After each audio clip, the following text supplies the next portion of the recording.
I was going to say, now they're all coming in.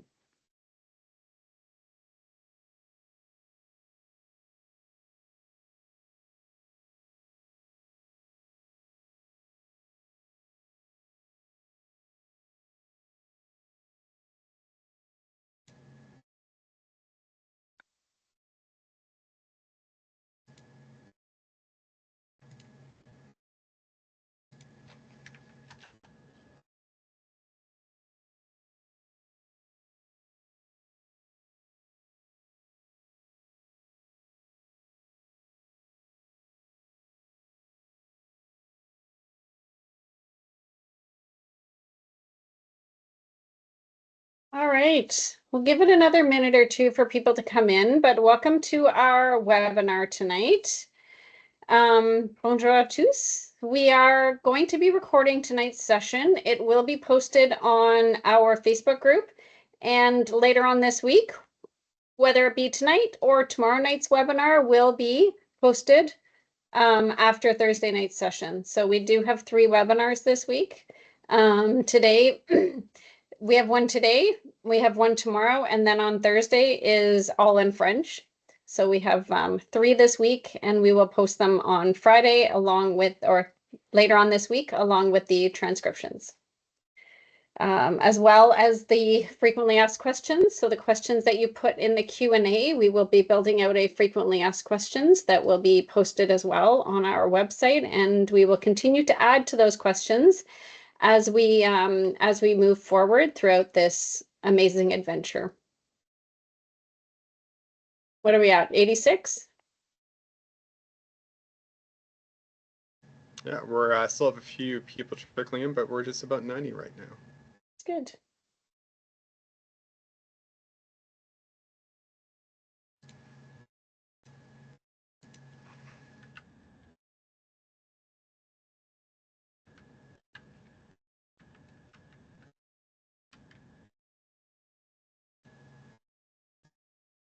So we had originally intended this particular session to more take in those from the West Coast, given that it is 7 p.m. out in BC.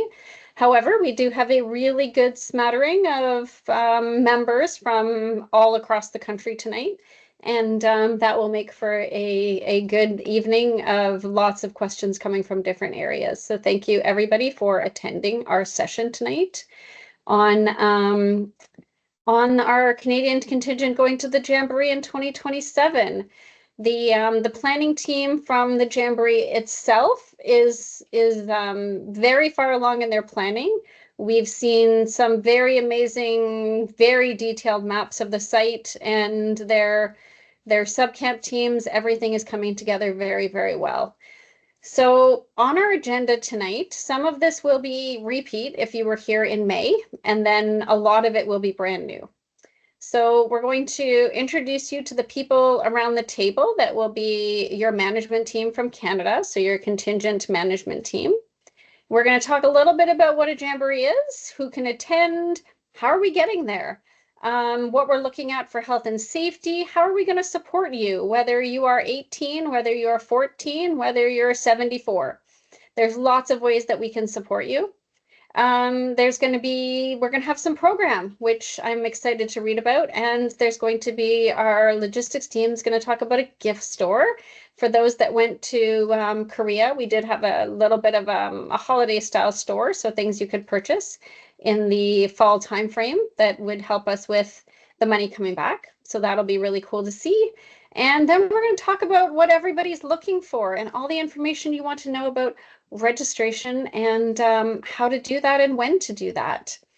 At the very end of our sessions, we do have quite a few slides. At the very end of all of that, we will go in and answer some of your questions live. We will also, if you want to put your hand up at that time, and one of our great technology people will be able to unmute you so that and take you off camera so that you can then ask your questions live and we can have some dialogue. The main reason we do these in a webinar fashion is we just have so much information to pass out and get to you guys that this is the most efficient and effective manner to get it out there. But we are completely open to questions.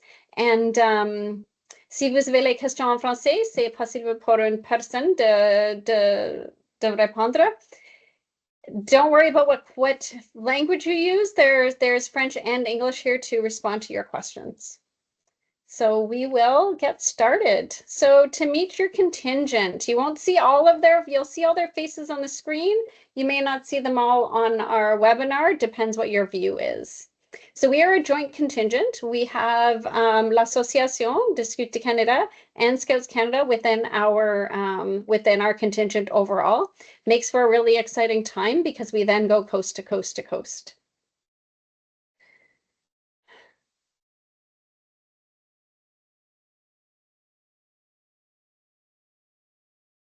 The next part of that slide. So within we talked about this a little bit last time. So your patrol will be made up of 9 youth and 1 PUL.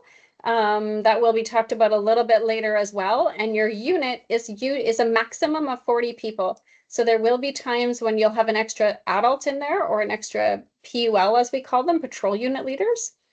That will take away from the youth number overall, but effectively can help those units and patrols. There's also the International Service Team members. For those that don't know that term, they are offers of service. So they are the volunteers that make the event possible at the Jamboree. And those members can sign up to do anything from working in the trading post to handling security to working in a sub camp to running program for the Jamboree. There are so many things that they need help with. And here is so we've built the structure a little bit differently this time. We have deputies that will be looking after different components and assisting their teams. So there's myself as the head of contingent. You're going to meet throughout this entire time. You're going to meet Jeff Reed, who's the deputy for admin and finance. There's Rob Ramsden, who's our deputy on logistics. There's Manon Nadeau-Below, and she's our deputy for people. And there's George Christian, who is our contingent advisor, who's helping with many different aspects of this event. And then on our admin and finance team, we have Laura Jarvis, who's handling all your money. So you will hear from her many times throughout the event to get payments done. We have Dizzy Castle, who's going to be dealing with she's our registrar. She will ensure that everything is in the system, that if she has questions, she'll be reaching out to you. She will be that point of contact, which is super important to make sure the Jamboree gets all the right information all about you guys. Brandon Hodge will be our health and safety co-lead. He's actually a co-lead with somebody on another screen, which we'll get to. And Rob Longfield is our IT lead. So he's been helping to create some of our, dealing with some of our IT systems to ensure compliance and safety behind them. And then Jeff Reed is also looking after marketing and communications right now, which will become bigger in the next little while. On our logistics team, we have Tanya, who's going to be the logistics co-lead, along with Nevin McFarlane, who is a co-lead for logistics, but as I mentioned, he's also going to be co-leading with health and safety. Alan Yip is a co-lead for program, along with Luke Goche. And Kelly McCarthy, who is new to our team now, he will be leading our food house. And our final team has a little bit of a gap right now. However, we are in the process of interviewing these other two, so they will get filled very soon. And on our people team, managing the support area is Sean Hume. So large support system that needs to get put in place, and then the other two will know names in the next week or so, and those will all be posted on our Facebook group and on our website. So you'll be able to see their faces, see their information, get to know who they are, and they'll be getting to know all of you as well.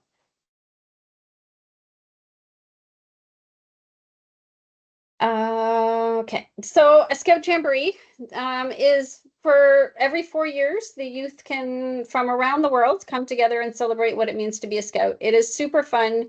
You get kids from 170 different countries, adults from 170 different countries, and you get to learn all about them. There'll be a great video a little later that will give some more ideas on how to best get to know other people once you see them. It is a once in a lifetime experience for our young people. They only get to do these once as a participant. And there is a cap on this event. They are looking at 36,000 youth and 10,000 adults. They have put that cap in because Poland wants to be the best and not the biggest. So they're not looking to bring in 50,000. They are looking to bring in 46,000. The theme is Bravely. So Bravely Go, and it is taking place in Gdansk, which is right just off the Baltic Sea. So it's a beautiful area. I was there in October, and I'm looking forward to this particular event taking place there. There will be, you'll hear more about these parts a little bit later on, but the dates are important to get to know that the 30th of July to the 8th of August is the actual event. You'll hear a little bit later on pre-camp, and there's a little video to give you an idea of a little bit of the location of the event.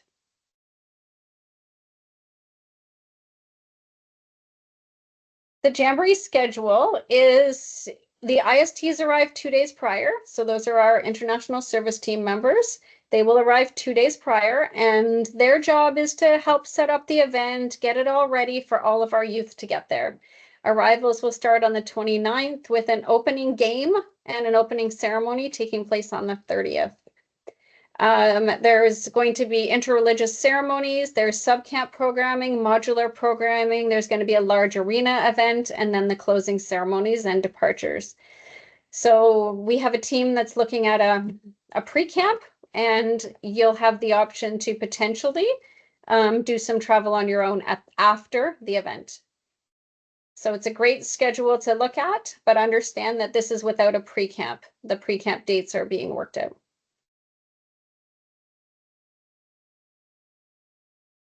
This is a very basic map of the site.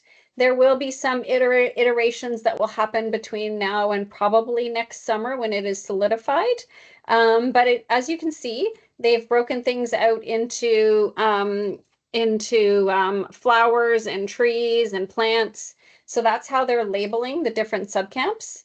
There's a massive Jamboree Plaza and World Scout Center, which is where the food house that Kelly will be talking about and Canada House that Luke will be talking about, all of that will take place in that plaza area. There will be a fully functional hospital set up, which Brandon will speak a little on. So there'll be lots of great things. You can see the IST subcamp is off a little bit, and there's main roads there. So it's the beach is right at the top where that orange box is. The beach is up there. So basically you're going to have subcamp programming, modular programming that you choose as a grouping. You'll have supporting events that will happen. So there's a UN debate that's taking place. There's a whole site welcoming game and Jamboree game. And then there's Plaza program, which a few of our members are going to speak to tonight.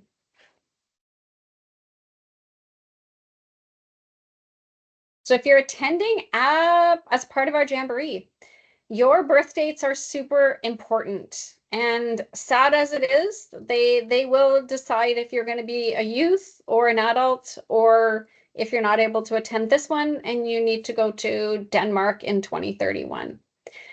So if your birth date is before the 30th of July 2009, you will need to go as an adult. So you can apply to be a patrol unit leader. You can apply to be an international service team member. That's where your registration lands, because you will be an adult when the event starts. It's all about your age when the event starts. If you are between that July 30th, 2009 and July 30th, 2013, you are over the age of 14, so you will have turned 14 and you won't have turned 18, so you are a participant. And then if you're younger than that, there's a great event that will take place in 2031 in Denmark. They won the bid last summer, and that's where that Jamboree will take place. So still welcome to continue to listen to things and keep track of our event and really get hyped up. and hype up your youth for that event as well in the future. But those timelines are not set by us. That eligibility is not set by us. It's a worldwide dates, and that's set up by the World Organization of the Scouting Movement. And we just need to comply with that when we put the registrations into the system. One thing that we commit to as a team of everybody around this table that you can see their faces on is that we are committing to every element of the Jamboree fees. Will ensure that they go towards what is the best for the youth and for the members of our contingent. The event is for the youth, so we are volunteering to make this event happen for the youth. It is a once-in-a-lifetime experience, and everybody around the table is putting their money towards this. So very important that we as contingent leads, that we look after that in the best way possible, and that we give you the best bang for your buck that we can inside of the parameters.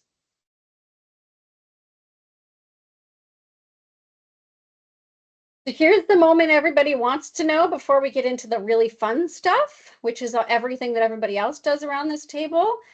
But these are the fee structures. So for participants and patrol unit leaders, we are putting a fee of $6,500. As we mentioned last month, and also what is put on the slide, on the next slide, is that we are trying to get this cost down as much as possible. So we are putting in play that last payment of $500 will be looked at and will be re-looked at in the January of 2027 to see if we've been able to bring that fee down, so that last payment will be adjusted to what's actually required at that stage. It won't go up, and unless we don't get enough people, but 99.9% it won't go up, but it will come down at that stage. There will be a chance for no one left behind, but that will be after registration. We will put that out to people. And there will be some fluctuations that happen. We don't know exactly what travel is going to do 2 years from now. We don't know what's going to happen with currency fluctuations. There are some pieces within that Jamboree fee, as you can see, that have some elements that we have no control over. The Jamboree fee is set by the event. All we can do is look after it within our fees and offer that out to you guys. Pre-camp is currently based on a budgeted amount right now. That might change. Similar to travel, again, we don't know what our exact flight prices are going to be. So that might fluctuate a little bit once that is a little more solidified, and we know what that will be in January of 2027, which is where that number will come down. The other elements that you'll get to know tonight is some of our other aspects where money can be made for the contingent, which will again go back to all of your fees. Yeah, so we've really worked hard to get that as close to the previous Jamborees as possible, and if we can get that down closer to 6, it will be identical to some of the previous ones over the last little while. And then for our ISTs, we are looking at 5,500. So that does not include, as you can see, that does not include pre-camp. So that number has been taken out because our ISTs don't attend pre-camp. They go directly to the event to help with setup. Similar situation to the last one. The final payment will be adjusted based on requirements. Our job as CMT members is to get these numbers down as much as possible, and no money stays at Scouts Canada. It all gets redistributed back. So if we can lower the payment at the end and then redistribute less, that's what we want to do. We want you guys to be able to have as much money back earlier in the process. Travel is included for everybody, as well as insurances, so that we can ensure that everybody across our contingent has exactly what they need for travel. We are all going to get there. Our travel person is going to make sure that everything runs smoothly with our travel agency. And we as a contingent need to ensure that the insurances are well taken care of, just in case something happens. It's the situations that happen that we don't plan for that end up becoming worse. And this slide is just payment details. So basically, you're going to register, and your first payment is $1,000. That's the deposit. There will be information on the registration system and up on the website with refund information and when you can and those pieces. But currently, pardon me, the deposit will be $1,000. And there isn't a slight early bird discount of $100 overall. That will come off your last payment. That early bird discount there is a limited number. We will release that number once it's secured this Friday. But that number will be open until we fill those spots. Also, as you can see by the payment schedule, that final one has an asterisk on it, and that's the one that will be adjusted earlier in that year, and we will know that adjustment by about February of 2027. So register early, get that $100 discount. Doesn't sound like a lot, but over the course of $6,000, and when you're a kid trying to save it all up, it's a pretty big amount. We are looking to take money out through pre-authorized debits because it's the most cost-effective method for Scouts Canada. It's also a little bit easier for tracking purposes, so that will be there. The other note on payment details that I will get into is to ensure that when your reminder comes out that you have the money in the account so that you don't end up with NSF fees. And there will be catch-up payments. So as a contingent, we still have to pay those bills for you guys. So once you register, there will be catch-up payments. If you don't register until April 2026, there's a catch-up payment to get you up to that stage of the payment schedule. And terms and conditions will be on the registration form. Those will detail out all of those conditions.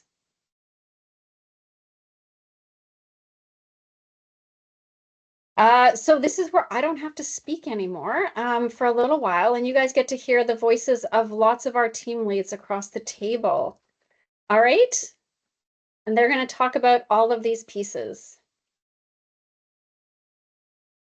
Thanks, Susie. So I'm Manon, I'm the Deputy for People. So travel is part of my portfolio this time around. So travel arrangements. So the idea here is to transport you from your home, basically, to the Jamboree. If you are a participant or a pool, you will be transported from your house to the pre-camp site, which is still under we are currently building where the pre-camp will be held. And if you are an IST, the same idea. It's just not necessarily the same date. Depends on where we are actually leaving for the pre-camp. So what is essential to travel? Well, you probably guess a passport is. So for any of you that are already in a process of having passport, always a good idea.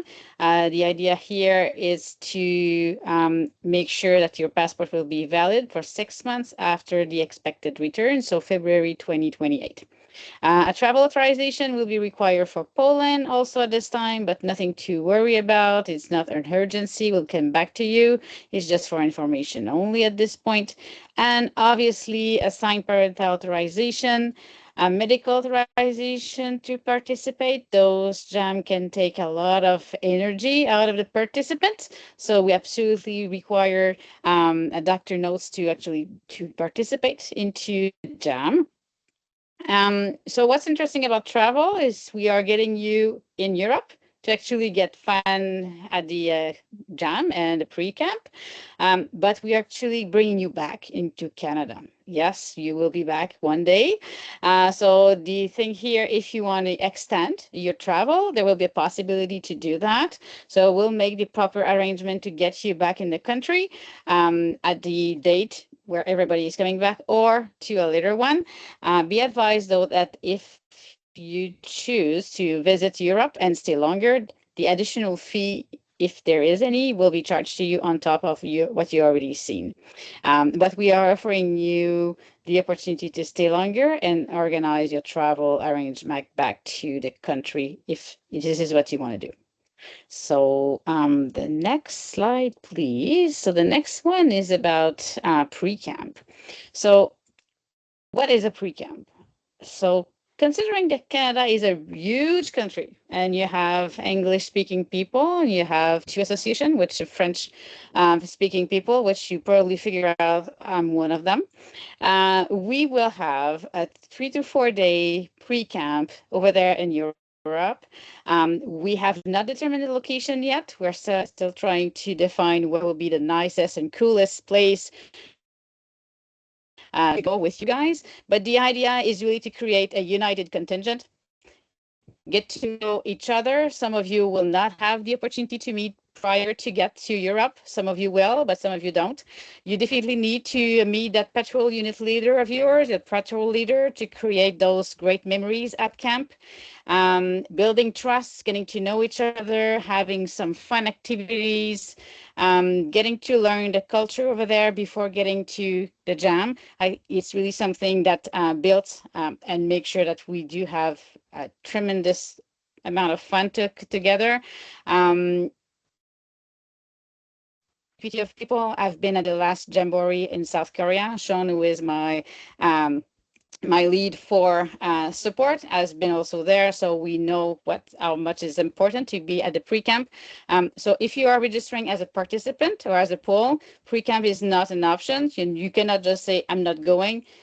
This is really essential, guy, to actually get this united and great spirit up before we actually go to the bigger event. So I think right now it's what I have to say for pre-camp. Stay tuned for the details around where we're going to go and maybe some nice stuff of what to expect in the future for pre-camp. So over to my colleague for the next slide.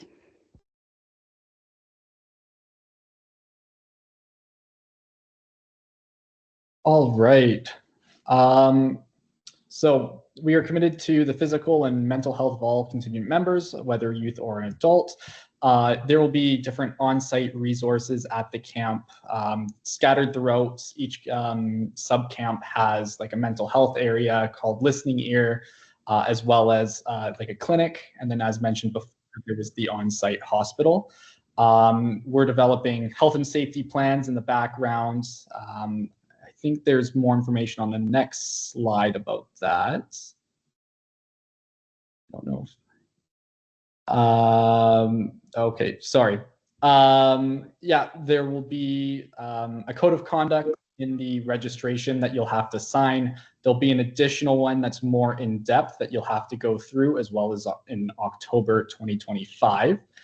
And then mid-2026, you'll be required to provide a detailed medical information through our secure system that will be shared with the Jamboree. This allows volunteers who are working with you who need access to your medical information to be able to access that. We will also be requiring you to have a doctor's note that will be completed by a medical professional in order to attend. This is so that, you know, we make sure that individuals who are attending are able to meet the requirements to like get around camp, and so we can make sure everyone's safe to avoid any injuries. Okay, safe from harm. All of our adult volunteers have to go through and do safe from harm training through the WSM. And as mentioned before, there's on-site medical team first aid stations that will be available 24/7 with some walk-in mental health support from the Listening Ear. On-site like medical and health is all coordinated through the Jamboree and the World Organization of Scouting. And then the contingents also can provide some support there. And then we also, at the Jamboree, will be communicating with Scouts Canada as well as ASC's safety departments. Okay.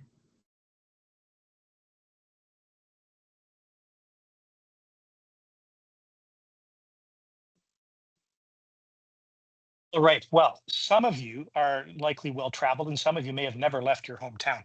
And the support people are here to help you prepare for that Jamboree, no matter what your background experience might be. And so that's going to start before the Jamboree. We're gonna be selecting some solid scouters. All of the scouting adults who are hoping to take youth to the Jamboree do have to apply for that PUL position, the patrol unit leader positions, and we want to make sure that they have the skill sets necessary to do what will be a very encompassing and tiring job. So we want to build those good patrol leaders and ensure that the units themselves and the youth who are going are being grouped in such a way to maximize the experience for those youth. We want to ensure that we are offering some opportunities and helping you, the youth, also facilitate some opportunities to get to know each other before the Jamboree, to develop some cultural competencies before the Jamboree, to maybe learn a little bit of Polish before the Jamboree. And so there's going to be lots of stuff happening leading up to the actual Jamboree itself that will take place here in Canada, so that you feel confident and prepared for the experience that's to come, so that you don't feel like you're just landing at an airport in Gdansk and are like, okay, now what's going to happen? You'll already have a good sense of what's to come, and you'll be ready and prepared for that adventure. So that's going to happen before the Jamboree. While we're at the Jamboree, we're there to help with any accommodations that youth and adults might need in order to successfully participate in the adventure. We're there to help provide information and awareness of activities and opportunities that exist around the Jamboree. We're there to offer directions. We're there to maybe source items that you need for your unit and make introductions. An example of that would be my daughter did a project on the Seychelles Islands. And when she went to Korea, she was determined to meet scouts from the Seychelles Islands. And it was really useful that we were able to reach out to some supportive scouters to help make those introductions so that she could find amongst 50,000 scouts the few that were from the Seychelles Islands. So there's lots of support that will be in place for the youth, for the ISTs, and for all the scouters who will be applying to attend before, during, and after. In the after part, we'll be listening to your experience and following up and recording that in a way so that those who will be heading to Denmark for the next Jamboree will benefit from your experience. And hopefully you'll be so enthralled with the Jamboree experience that you'll want to be a part of that Denmark team as well.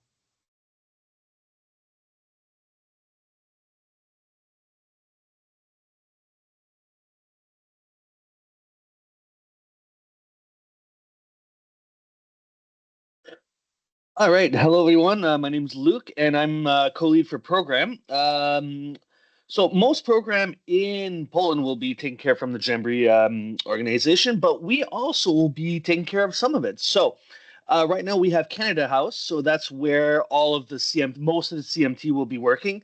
So any support that will be offered, well, just that'll be where it is, headquarters. So all of us beautiful people will be there. But it will also be offering some activities and information that reflects Canada and who we are.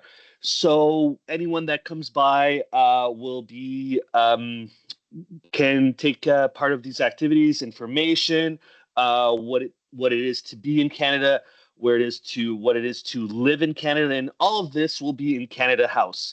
Canada House will actually be part of all the other tents that will be offered by other countries. So each country will have their little kiosks. So if you're in the plaza, come say hi to us, or if you want to go and take a look at other countries, you can do that too. That's what we'll be offering there. So if you want to come along, you'll probably most likely see someone from another country, and you can actually start making friends there, and have a chat.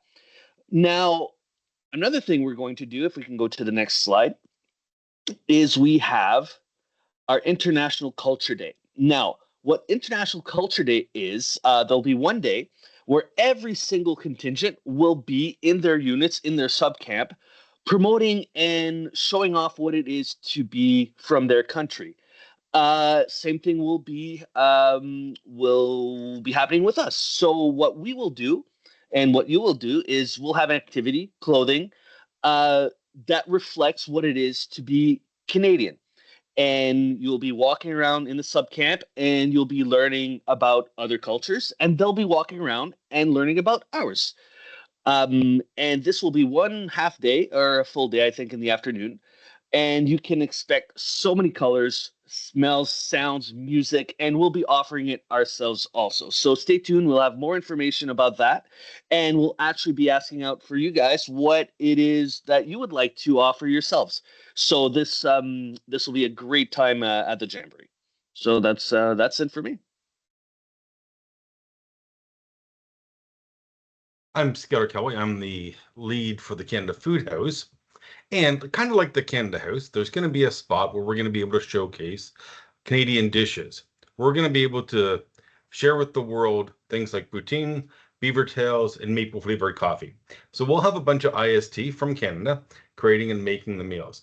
And it's kind of going to be like, if you kind of go into a mall food court and you'll see, instead of like different restaurants, you'll see different countries with their own unique stuff, which is why we're going to have very Canadian type foods there. It's going to be a great opportunity, an idea for any of the people that are going to be there volunteering as the ISTs, or I noticed in some of the chats that people were talking about, we have a lot of adults that want to go and some youth that want to go. If you have too many adults, they can go of IST and help us with the food house. I'm trying to plug people now, thinking about it. But if we look at the next slide for a sec, I'll show you what our three options are, what they actually look like. It'll be iced coffee, maple iced coffee, beaver tails, so we're making those in-house, and poutine, like I mentioned. And then one thing that you'll notice is that these are three foods that we came up with that kind of represent Canadiana. And that's what we're trying to look for, because when you go and see all of the other countries' food houses, they'll have their own types of foods like that. And for the last slide, you'll see that one of the things that we want to do is promote fun. This was when we were in Korea a couple years ago, and everybody there was having a great time working in the kitchen, because this is a trip where we're going to go and have a once in a lifetime experience. The goal is to have an enjoyable time the entire time, smiling, being happy, and enjoying it. And that's why we want to bring a bit of Canadiana to the rest of the world. And that's what we hope to do with the Food House.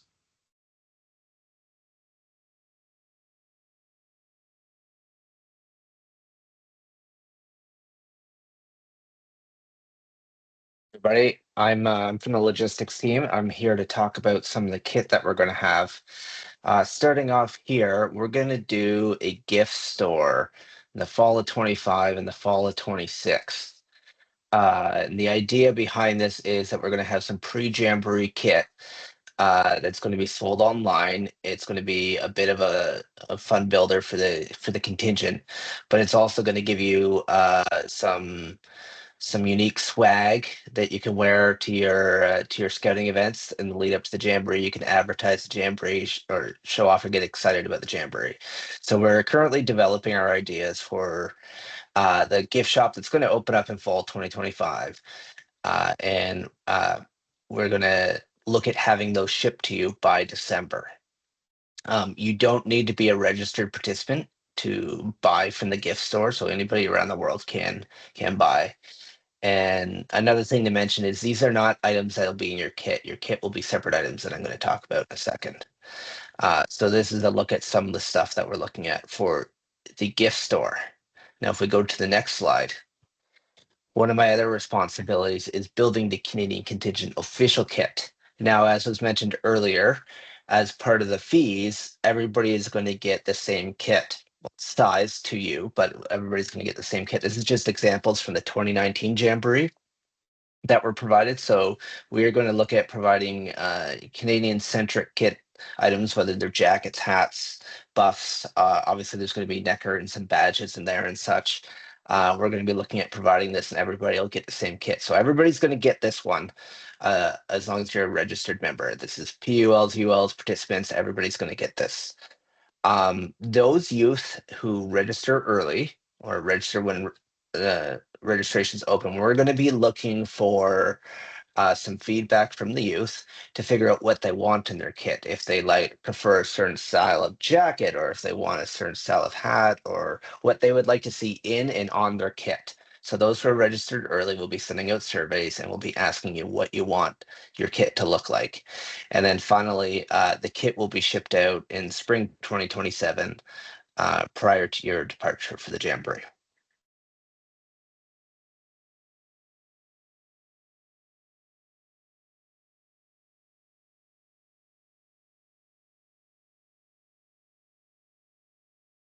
All right, I assume I've got this one. So, not a huge amount of surprising information here for you guys, but if you're thinking this is the kind of thing you'd like to attend, and I hope it is, we will be opening registration very soon, so July 2nd. You'll register through our website, and then we, or I as the registrar, will pass your details along to the Polish Jamboree team. For those of you interested in early registration, there's a very limited amount of spots for that. We don't know exactly how many yet, and we hope to have that information soon. But early registration would be closing kind of mid-August-ish. And it's not a specific date, it's depending on when those available early bird spots we have fill up. So yeah, when they're gone, they're gone. So if that's something you're looking to do it fairly quickly. Then registration will close sometime in early 2026. And we are limited in exactly how many people we can take. So again, don't wait too long. Make sure if this is something you want to do that you sign up for it quickly. And after that happens, we will open a wait list, but we can't promise you a spot at that point, and that would be a matter of first come, first served. And that's all I have for you right now.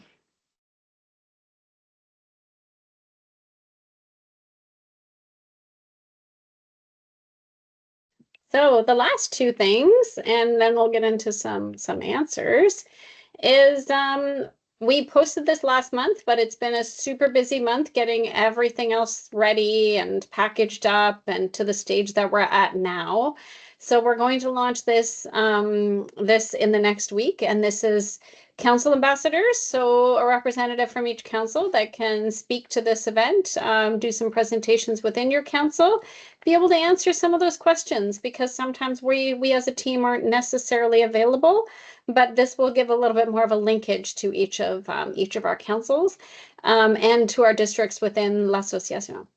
Also, we are launching a complete youth ambassador program early in the session this time. We started a bit late for Korea, but we are going to be starting it a little bit earlier in the next week, and they will be reaching out as well, because that's our biggest connection to all of the youth is other youth. Either they attended last time or they are currently going to be attending as a youth.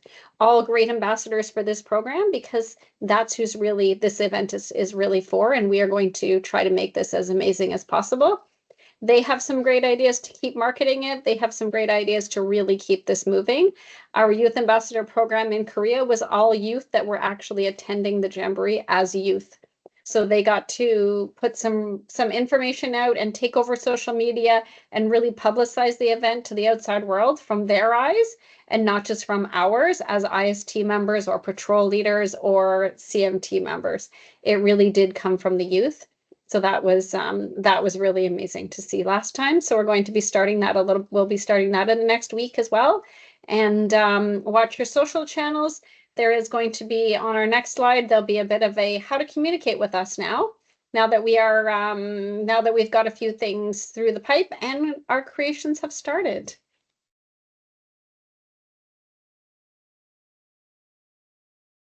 Jeff can speak to this screen. Sounds great. So we've dumped a lot of information on you here tonight. There's a lot to take in with the pricing, all the different plans we have in here. We want to make sure you stay up to date on all the information we have. We've got a new newsletter that is being set up. You can scan the QR code or go to poland2027.ch/newsletter and subscribe to it.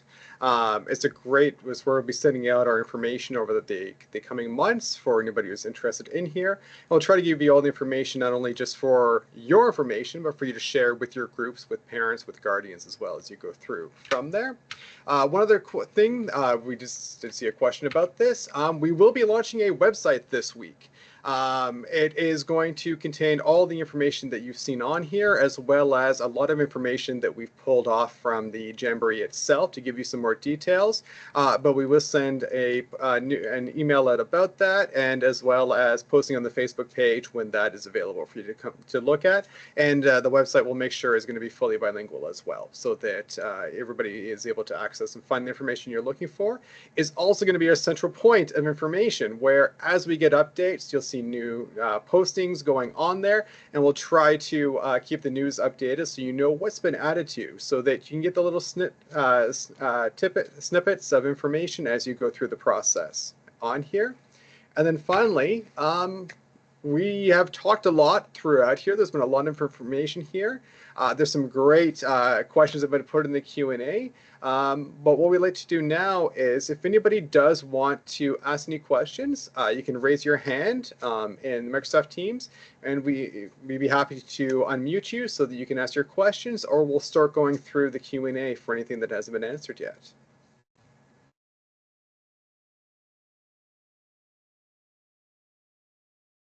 So there's been a number of questions on payment dates. I do recommend that you check up on your website once we post that up. It was a quick screen that we put on tonight, so definitely worth reading over.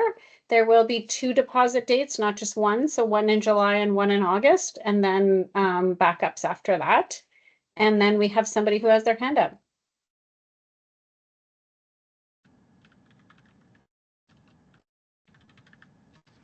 See if we can get them unmuted here. Give us a quick second to. We've got Rick. I'm going to make you presenter. It's going to give you the ability to unmute here. If you'd like, you can unmute yourself. Okay, hi, it's Rick. I'm from Ontario. The question I've got is that right now we have 3 scouters and 7 to 8 scouts that want to go. How do you do the process about who goes as the PLU? The PUL? PUL, sorry. So Sean or Manon, would you like to talk about the process that we did for the last one that Yeah, happy to jump on that. My scout group had the same situation in the last Jamboree. So there is one scouter to accompany every 9 youth. If you have 9 youth who are applying to the Jamboree, they can identify a scouter who is also applying as a PUL, so that we know to possibly match them up should that scouter be successful through the application process to be a PUL. But there are limited. We are limited by the Jamboree as to how many adult scouters can attend with youth. So it is a 1-to-9 ratio. Let's say you had a full 9 and then another 4 kids who are interested. Maybe one of your other scouters would be selected to be the PUL for those 4 kids, plus the other 5 kids from somewhere else in Canada, who would then make up that second patrol. Maybe not. So what many groups do is they sort of discuss internally who amongst them would be the best suited to be the PUL. They would still need to apply and be screened and be successful in the application process. And those details will be coming soon enough. But yeah, not all your scouters will be able to be with youth. IST is certainly a great option. It's a wonderful experience. I know many folks who do that Jamboree after Jamboree. And that's another way for your scouters to be involved in the Jamboree experience. If we all apply as patrol leaders and only one gets in, can the other one just be transferred over to IST? Absolutely. Yeah. In fact, that will be a standard question to everybody who applies to the PUL position if they're unsuccessful, is would you still like to be perhaps on the IST? Because some of us, I've been to a number of Jamborees, and so have our other leaders. I just want to know what was going on. Yeah. And there will be youth who are applying who don't have any scouters who are coming, and we will have a need for scouters to be patrol unit leaders for youth who are essentially coming together from a variety of troops. So it's possible that those scouters could be made use of in that form as well. Will you link all the youth from Ontario together, or are you going to mix them up? So the goal is for the Canadian contingent to get to know scouts from across Canada just as much as it is to get to know scouts from around the world. So where we have scouts from all one troop, they will likely be grouped together, probably with a scouter from that troop if that's what's happening. But then the other patrols in that unit may or may not be from Ontario. They might be from Quebec or Alberta. It really depends on the numbers who apply, and because we do have to make up units of 40. Okay, that's what I wanted to know. Thank you very much. And to give you, Rick, to give you another idea, my daughter went for 2023, and they were a patrol of 9 out of Ottawa, and their patrol scouter was actually from Cambridge because there were no other patrol people that applied as patrol scouters up this way that had made it through there was no other ones. So that whole unit, that whole patrol met their patrol scouter at a pre-camp before the event a couple of months before. And it worked out really, really well. These are 14 to 17-year-olds, so we try to match them up as best as we can with people that we can that can work with them really well. The other side is on the carer side, is if there is a youth that needs an extra adult for medical reasons, we are able to add those adults into the stream as well. We just need the information on the reason for a carer, which youth needs the carer, and the carer does have to the carer has to be their adult, their parent, because when we look at Too Deep, we do need to ensure that we're not taking 2 scouters away from that situation. That's just one other point. All right, and next up we have Jason. You should be able to unmute yourself now. Thank you. I guess a related question to that. None of us in our group have gone to a jamboree before. If one of us ends up being a PUL and the rest of us end up being the ISTs, is there, like, will we see each other at all, or can the ISTs go to the pre-camp? I'll be honest with you, a couple of leaders are also dads of some of the youth. So there's some interest there, but I'm just, is there any interaction, I guess? So ISTs don't attend the pre-camp because the ISTs are actually on the site getting things ready for the arrival of all the contingents from around the world. So pre-camp won't be something that ISTs will get to enjoy, unfortunately. There will be some opportunity to sort of meet up with your scouts at various program locations around the site when you're not on IST duty. It's not work 24/7, but so you will have some time as an IST to meet up with your scouts. Thank you. Perfect. All right, next up we have Stephen Armitage. Let me just make you there you go. You should be able to unmute yourself now. Yes, good evening from Alberta. I would like to ask what the process is or the selection process to become a PUL, please. So the application process for that will be released shortly on the website. And so those who will be applying to that position will have to fill out a screening questionnaire initially. And then based on the answers on that questionnaire, some will be invited then to an interview process. And then after the interview process, the committee will make the selection for the number of PULs we require. And of course, the more youth who register to attend the Jamboree, the more PULs we will need. Thank you. Perfect. And next up, we have Scudder Richard. Let me just change you. You should be able to unmute yourself now.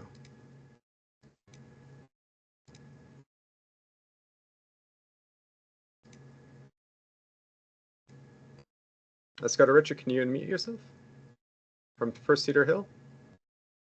Ha! Perfect. Wrong button. Sorry. Hello from Victoria, BC. I know from World Moot 2013 that a couple of friends went to that knife laws in, say, France are very different from what we have around here. Would there be a briefing before the pre-camp going over what Poland has?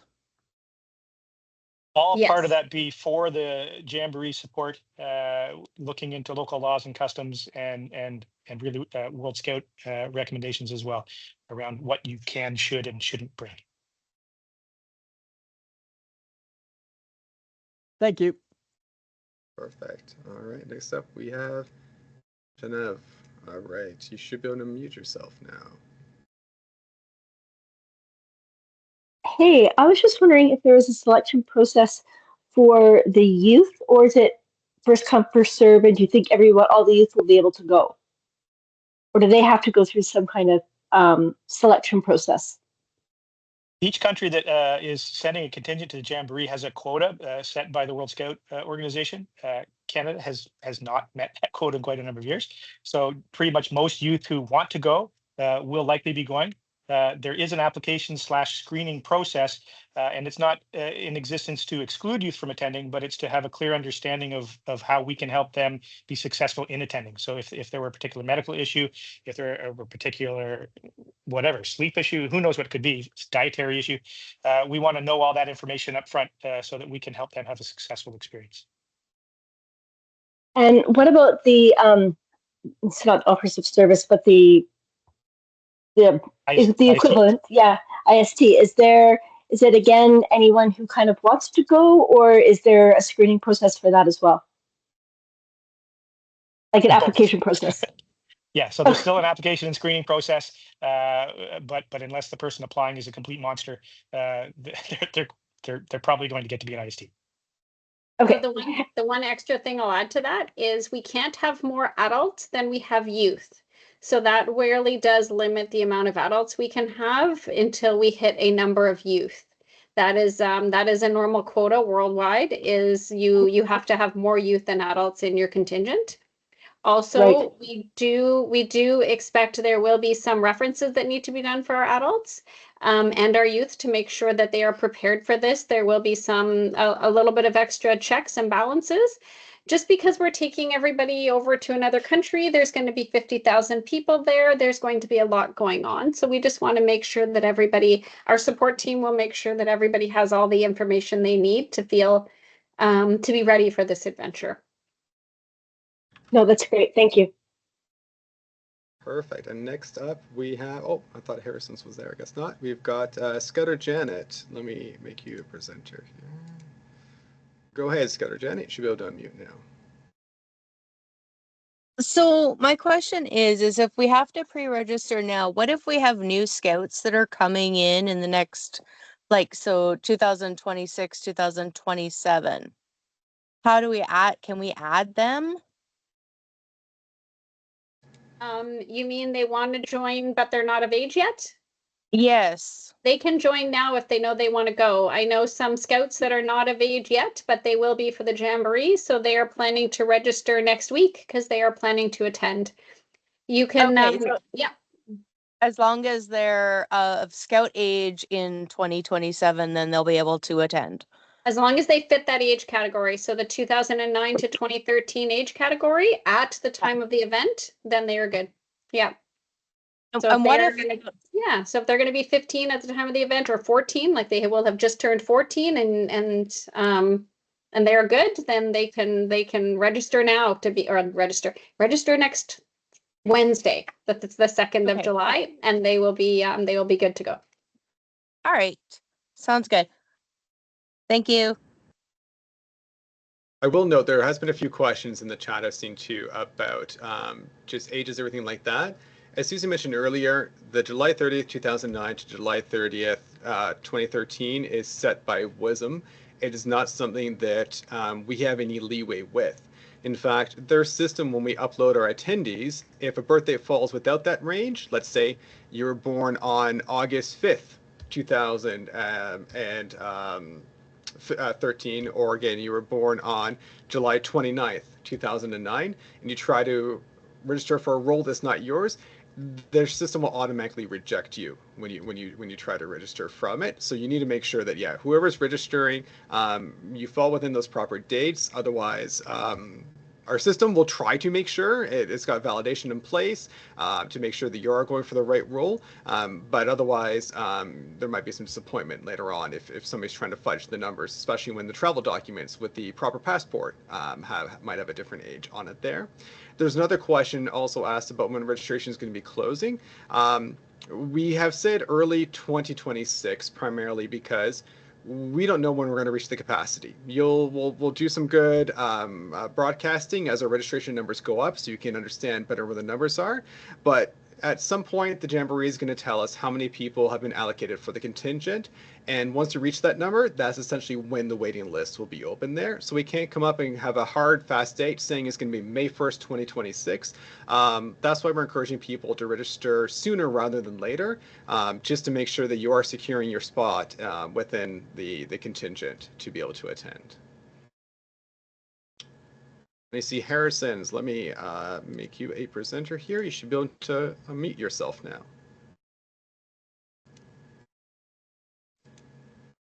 Hey, hello from Surrey, BC. Just to clarify, who is registering on the July 2nd registration? Now, are those the scouts? Are also people wanting to be patrol leaders or IST people? Everybody can register on July 2nd. Yeah. If you're a patrol leader and if you've registered for a patrol leader and you don't get selected, is there a way to back out at that point?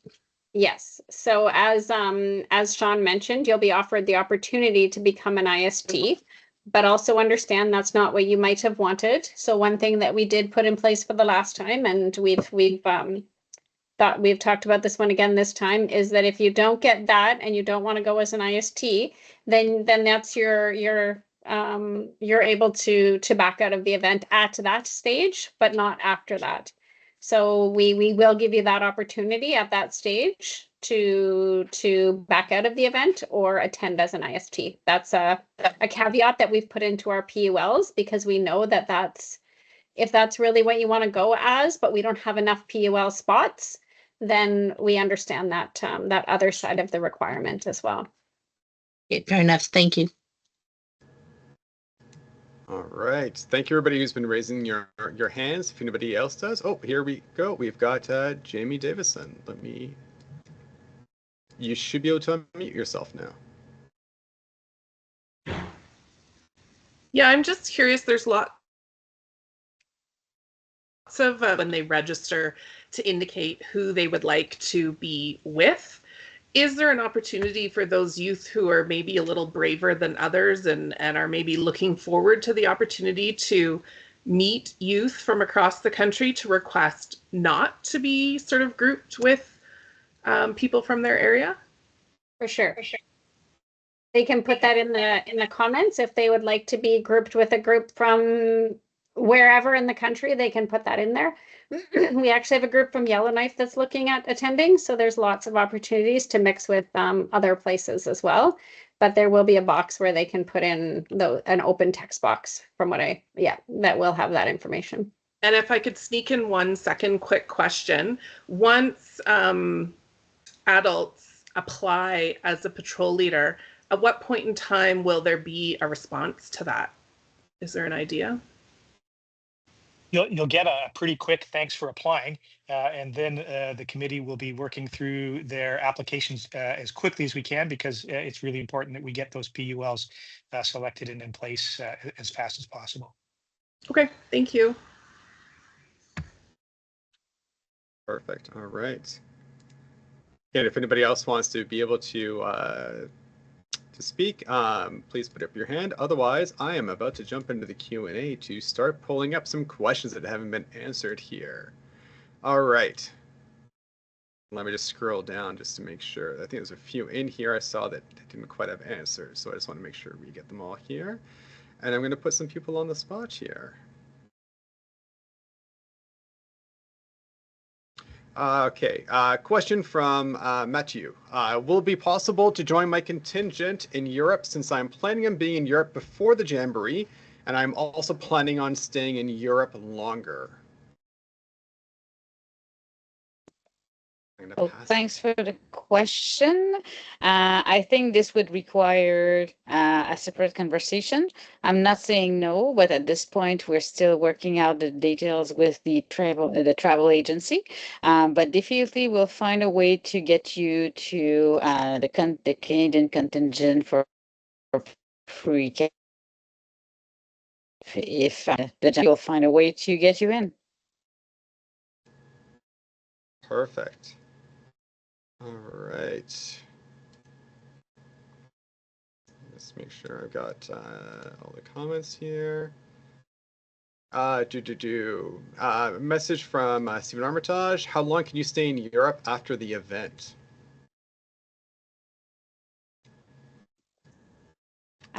We have not been setting any deadlines around the amount of time you can stay after.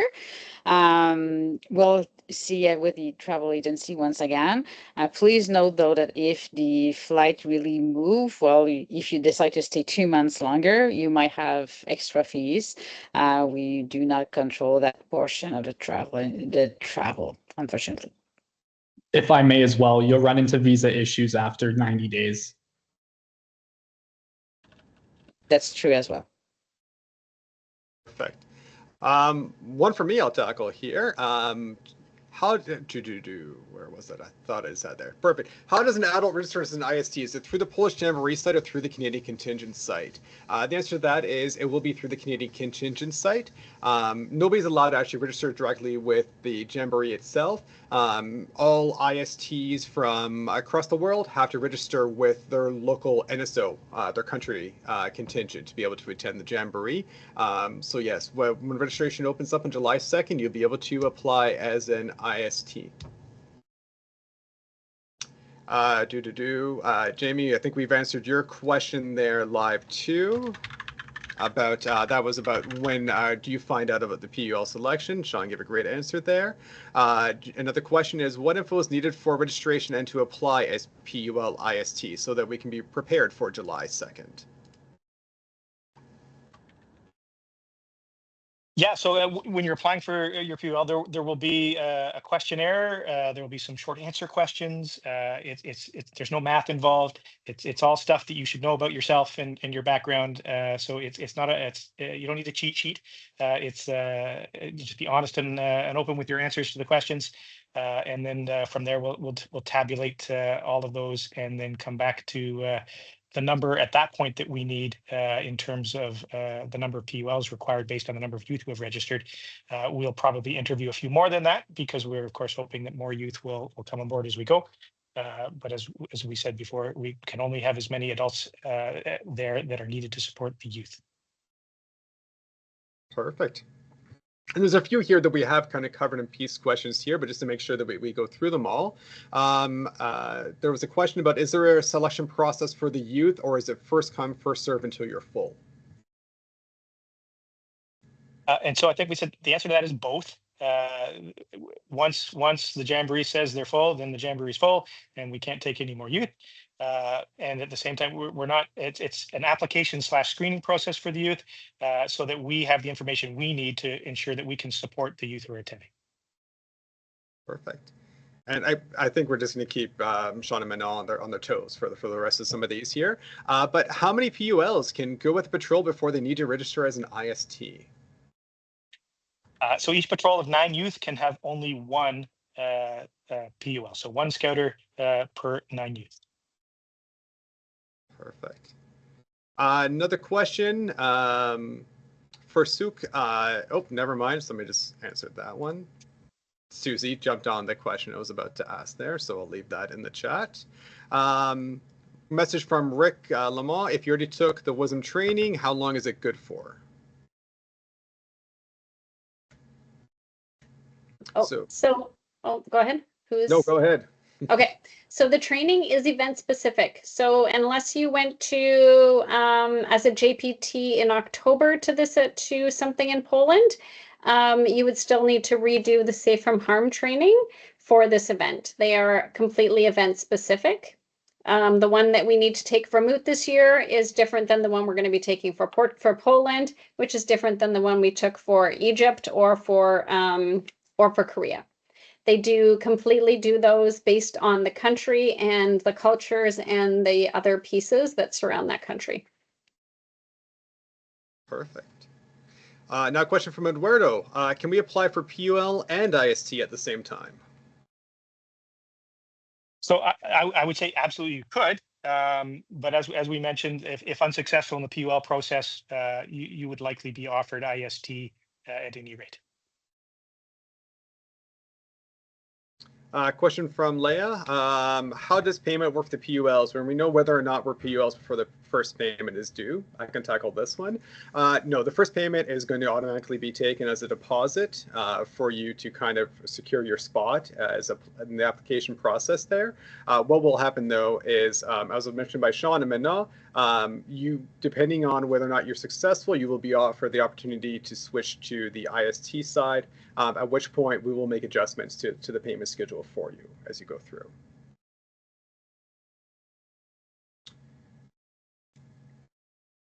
Another question came in. When will the refund timeline be posted? Days, percentages, etc. That'll be posted prior to registration going live. We understand that is a big concern before you commit to making a financial contribution here. So we will be detailing out exactly what the refund process is and the commitments that are going to be required when you do your application as part of the registration process for you to agree to before you go through. Another question came in. Say a group sets up the PAD to come from their account. Does that mean the group of the parents are the ones with the authority for requesting refunds for the individual members? So this would be a question about where does the refund go back to if it has been requested? I can jump in on that one. Perfect. I was hoping you would. It depends. We're not such a large contingent that I don't get to know every family.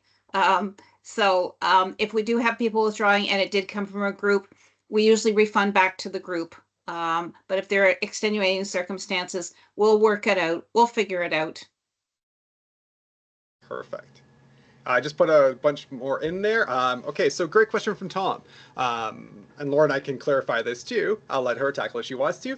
Was the first payment July 24th or August 14th? There were 2 dates. Okay, that's because we need to do 2 payment runs, the PAD. So we don't do individual payments. We do them as like a spreadsheet of them. So we're waiting. We'll do our first run in July and then a second one in August to do catch up. So it's just also, it takes time for our wonderful staff at Scouts Canada to get back into the swing of things of doing these, and we always have a few rejects because somebody puts an 8 instead of a 6 in their bank account number. So it's just to kind of make sure we have everybody's payments in before we have to make the first payments to Poland. Perfect. Thank you, Laura. All right, another question came in, and I think this is just more clarification for Sean Mena on the structure of units and patrols within the Jamboree. The question was, how are unit leaders determined versus patrol unit leaders? What's the distinction between the two, if any? There's really little distinction.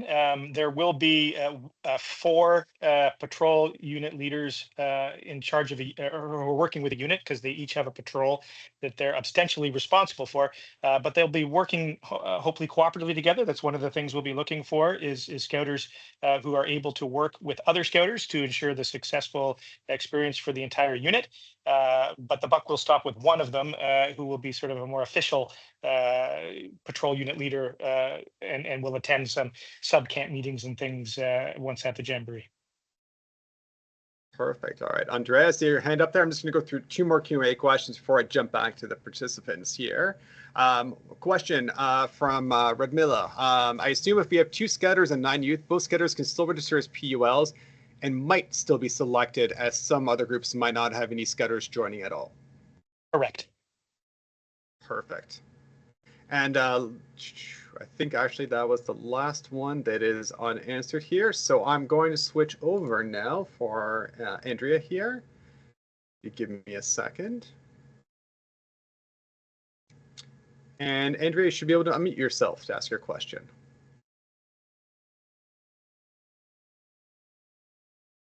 Hi. Yeah, I just wanted to ask another thing about the initial payment. Can we choose which date? It's just we're actually going to Norway for the Jamboree and we won't be in the country for the first payment date. And so we'll be back for the second one and we prefer to have it out then. Would it be possible to pick and choose which one we want? That's going to be a challenge. It's just it won't come through in the registration system. You'll have to put it in the open text comments, and it will be funneled over to me. So not that it can't be done. It's just you're out of the normal process. Okay, thank you. Perfect. Thank you, Andrea. We have Jamie with a question for us here. Go ahead and unmute yourself, Jamie.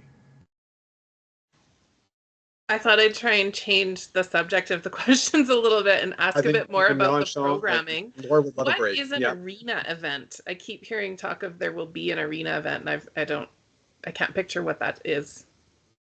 Yeah, I'll take that one. Go ahead.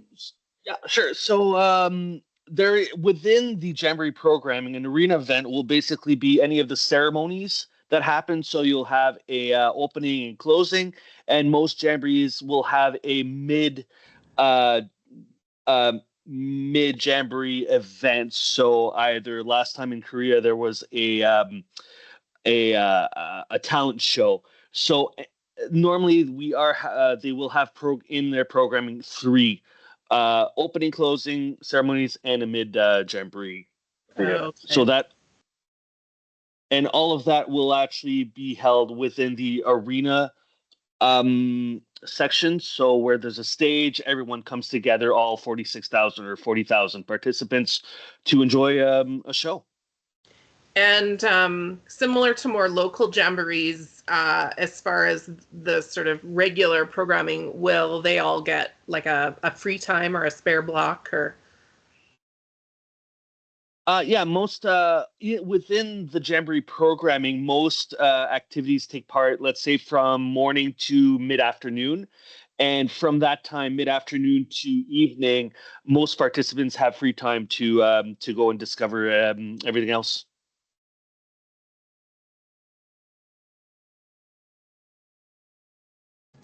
Does that answer all your questions? Yes, sorry, sounds good. Thank you. Okay, great. Thanks. All right, and we've got Tom up, which might be related to the Q&A question you submitted here. So I'll let you unmute yourself.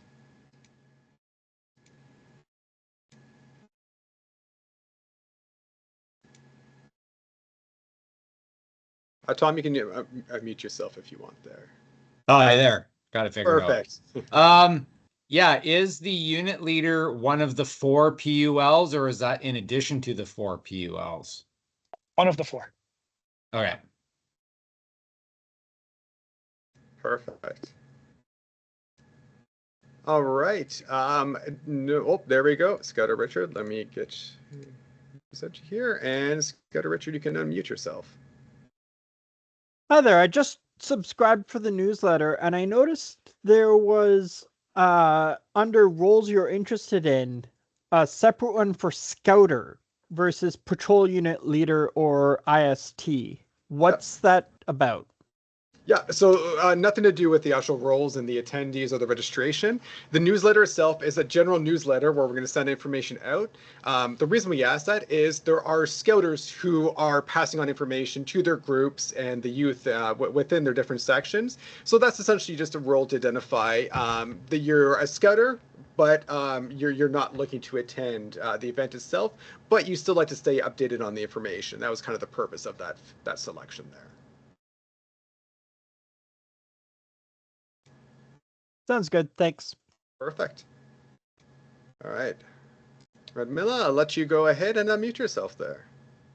Yeah, I have a question about programming. I'm just wondering if Scouts will be able to select what they want to do. Will they do that selection in their patrols, or what's the process?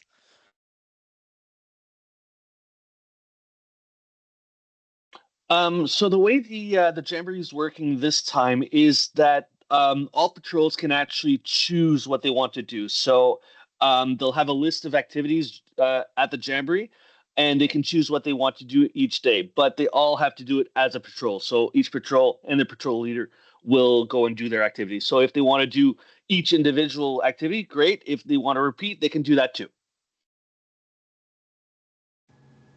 As a unit. As a unit. Not a patrol. Oh, sorry. Yeah, so that sorry. way, yeah, no worries. No, they're all the words, right? As a unit, and that way there's always the 4 scouters together with all the youth. And actually, there's a request to put the timeline back up, which speaks to that area there, I think. So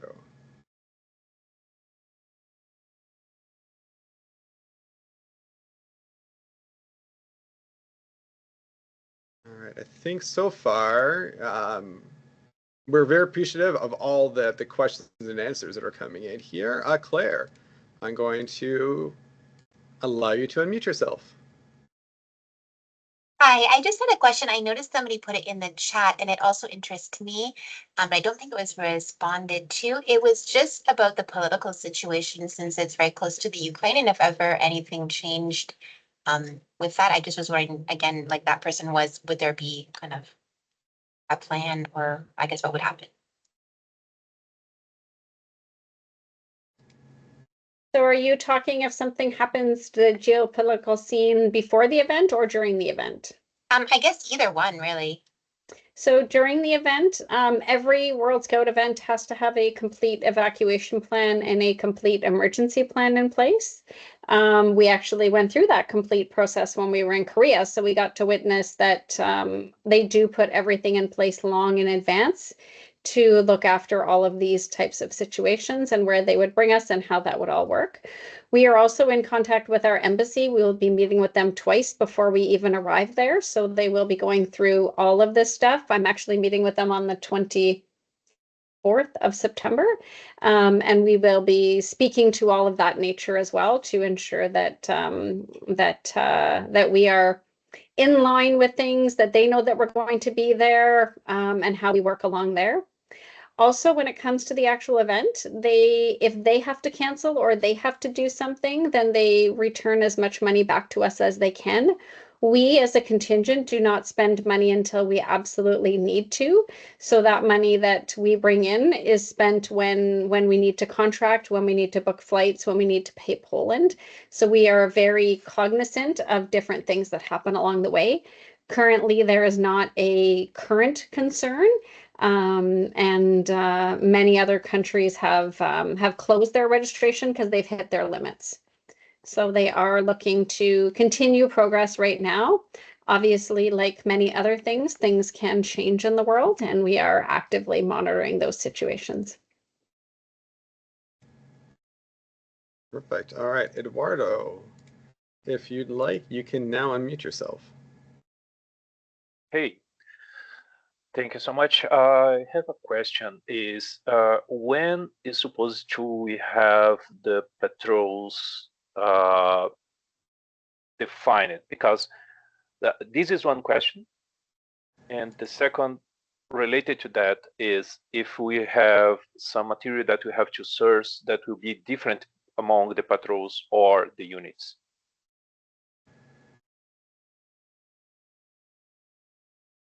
So go ahead. Yeah, go ahead, Sean. Patrols will be built as you start registering.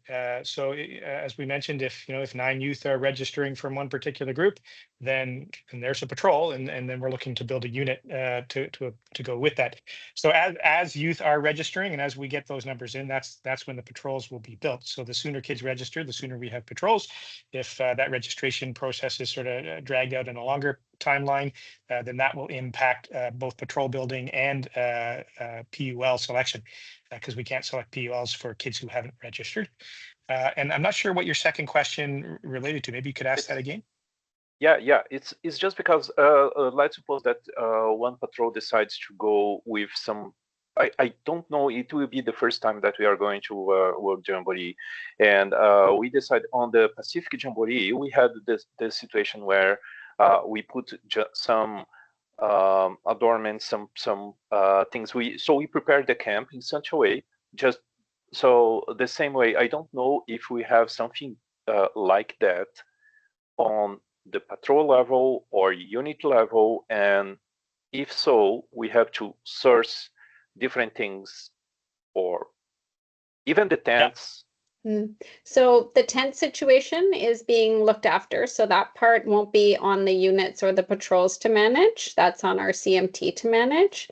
If you're looking to decorate and set up your site in that way, or do you mean like your camping supplies and your cooking things and your kitchen shelter? The decoration.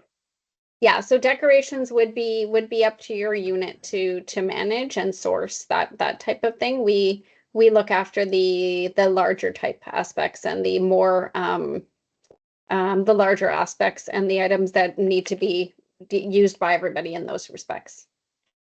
Okay, so the patrols and the units, as long as they will be built, we will be put together. Yeah. Oh, okay, nice. Thank you. Yeah, and somebody asked about a gateway. They are looking to have spars and stuff there, but we can't guarantee that right at the moment. So definitely worth, thinking about, but we're not going to know exactly what that's going to look like until probably after into the new year. Perfect. All right. So far, we have had the Q&A and the chat slow down a little bit here. So if anybody does have any other questions, please, now's your chance to enter them into the chat, the Q&A, or raise your hand. Be happy to have you ask them, because there's a good chance if you've got the question, other people are wondering it too, but it may just not be ready to ask it of us. And on that same note, we will have a number of, we will have a ticket system that you can send in your questions, which will help build our frequently asked questions. There's a number of people across the CMT that will be responding to your questions, as that will be their specialty. So to be able to give the service that all of you need, that we've put that in place this time, just so that we can ensure we're getting you your answers in a timely manner. Perfect. And a question from Jeff before we get to the first Souk administrator. Cooking is done by patrols and units, ? To set a menu, ? Yes. Perfect. Is done by patrols, but can be done by units. Depends on what your unit decides to do. If your unit decides to have the same menu, then your unit can eat together. If your unit has a variety of different needs, or 4 patrols decide differently, then you're cooking on your own. But there is enough cooking material for everybody, for each patrol, sorry. Perfect. All right. First, Souk administrator, you can unmute yourself. Hi, this is Chantel from First Souk, I guess. I put a clarification on one of the questions I put in the Q&A, and I'm not sure if it pops up the same. So it had to do with groups managing the payments, and assuming that the idea would be that it would be our job to make sure that we're collecting payments from the parents, but this would help with fundraising. If that doesn't work out, if there is a problem where parents are not paying in, or the kids are not contributing, are we able to either request to have their withdrawals be taken from their account instead, or cancel? I don't want to cancel registrations, but do we have ways to adjust finances partway through, I guess? Yes, because people change bank accounts all the time. Each individual who registers with banking information to for the pre-authorized debit. So if you have 5 or 6 people coming from the same group, and the group wants to be the bank account, that's the bank account you put in there. If you then, 4 months down the road, tell me that instead of, these 5 youth coming out with this same bank account, you want it to be 4, and that you're going to change youth number 5 to a parental bank account, yes, that can be done. Does that answer your question? Yes, it does. Thank you. Good. Perfect. And Rick, you should be able to unmute yourself now. Okay, I have a question. It's actually about the food. Our group just came back from the Australia Jamboree, and our menus were all preset. We just went to the food distribution center and picked up our meals for the day. Is that how they're going to be doing it, or do we have to buy the food with money given by the contingents, or is it just Poland? Yeah, no worries, no worries. So World Jamborees work a little bit differently. So there will be we will know how they're going to handle food at the end of September. However, for the last number of them, there has been a food distribution that happens. You don't have to pay for food while you're there. That is all taken care of, unless the kids don't like the food and you need to go out for pizza or fries or something else. That would be on your own patrol to do, or your unit to do, but your meals will be provided. You'll get They're working on menus for groups to decide, patrols to decide what they need to eat, and that way they can also work within the allergies and the cultural requirements as well. Yeah, I know that in 1983 it was the military supplied all our food. So right, a little different now. We don't have that that awesome resource, but it was a really, really good event. okay, thank you very much. Perfect. And Radmila. Yeah, actually, I had a similar questions about a question about meals. I was just wondering if they it sounded like there would be an option so they decide what to eat and then pick the food accordingly, or is the menu set for every day? No, the menu is not set for every day. They have now, unless that changes again between now and the end of September, the idea is that there will be a grouping of menus that the kids can choose from, that the patrols would then choose from. We'll know a little more once we once the first meeting happens at the end of September, but that is the original intent for meals, is that it's not a complete set meal for the whole camp, but there'll be a variety of different menu items for that day. Perfect. All right. And a question just came in for Diz.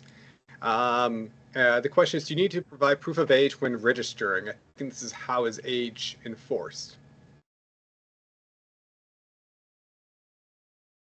To be perfectly honest, I hadn't thought of that. You I do didn't mean to have put you on the spot. Sorry about yeah, that. Yeah. well, you did. That's okay though. Yeah, you have to provide info about your travel documents, but I don't believe we were asking for images of them or anything like that. So at the moment, we are not incorporating proof of age. If I'm not mistaken, my Scouts and the Scouts Canada and Association would also cover that. Yeah. Yeah, there will be there. Yeah, there will be checks done. So the understanding is that you can put the different date in, but once it's verified within that following month, once it's verified, it's been verified to what it is supposed to be. So we can't guarantee refunds for things like that. So we need to ensure that we're following the proper age groups. I hope that helps. Thank you, Could I Susie, just for remind saving my bacon. parents who are registering for their youth to put the right birth date in for their youth? Because in South Korea, we had 10 families who had the wrong birth date in for their children. Yeah, it is it sometimes is a field that does get messed up. We will be sending out we are looking at doing a verification process, so similar to a few other events where we will send out a mail merged email to make sure that you've gone in, verified your information before we lock it down and send it all to Poland. Because again, things change. Your address could change, your phone number could change, things like that could change throughout time. So to ensure that we have all the proper information. The other aspect that we did not talk about tonight, and just realized it came to my head, is we will have a Discord channel. We're going to have to put that in one of our things, is that once you register, you will be invited to join our Discord channel, so that you can keep up with information and we can converse. That's where we build once units are built, they are put into there. Like once we solidify all the units, they will be put into there. The idea is to start off with this process so we don't have Discord channels for some patrols, and then we try to integrate them into ours. We're starting right from the beginning. Also a great way for people to talk gear, to talk badge trading, weather, clothing, travel, everything.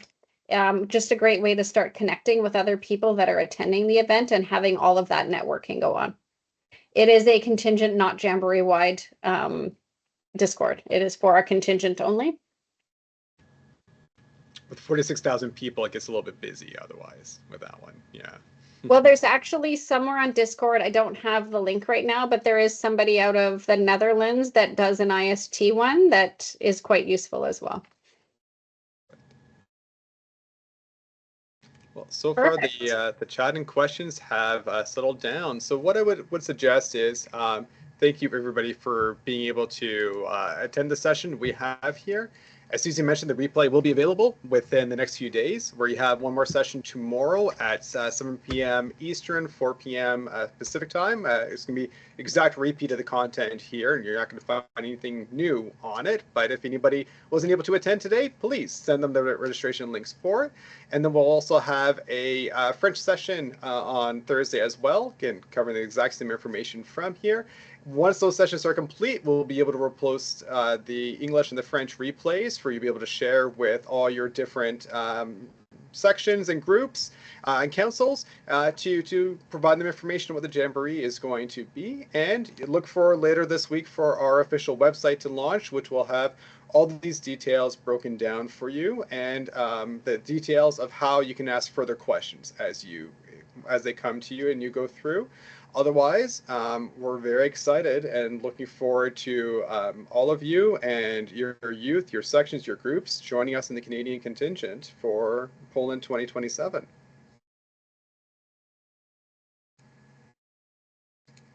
And thank you very much for joining us, everybody. I hope you either have a great night or a great morning for our one CMT member, who it is now 5:30 a.m. where he is right now. Thank you, everybody. Thank you, everybody. I look forward to seeing a bunch of registrations next week. Or Diz. Right at the end when I'd stopped paying attention as well.